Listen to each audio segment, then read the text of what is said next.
isip na puro tres. Nakalakihan na, barangay bedeng na kinalakihan na puro tres. Si Tio Kapanik yan, aking purok na minamahal. Bayan ng San Narciso, probinsya ng Zambales. Batang purok tres na kamulatan, mga samahang di malilimutan. Kasiyahan, asaran at kung ano pa man, di mapapantayan pagsasamahan. Purok tres, ang angas, purok tres, nani, purok tres, lang sa kalambatang tres, di ba titilag sa hamon ng buhay.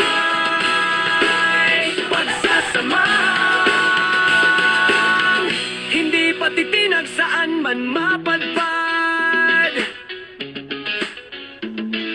Dala-dala pa din purok na kinalakihan at ala-alang hindi malilimutan.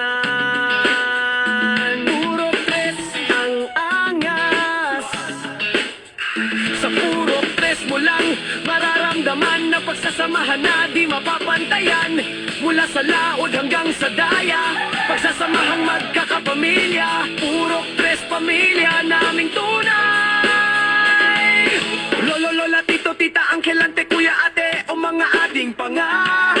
Isang puso magkakapamilya, purok tres lang nag-iisa. Purok tres ang angas, purok tres ang angas, purok tres ngani, purok tres lang sa kalambatang tres, di patitinag sa hamon ng buhay.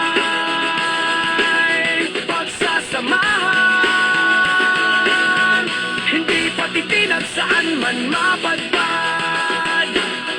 Hindi patitinag saan man mapadpad.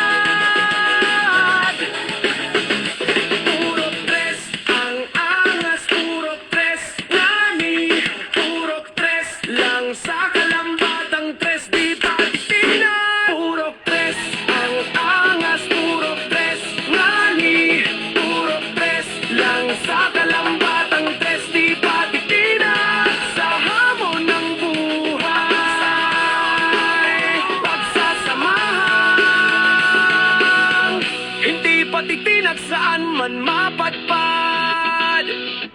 Hindi patitinag saan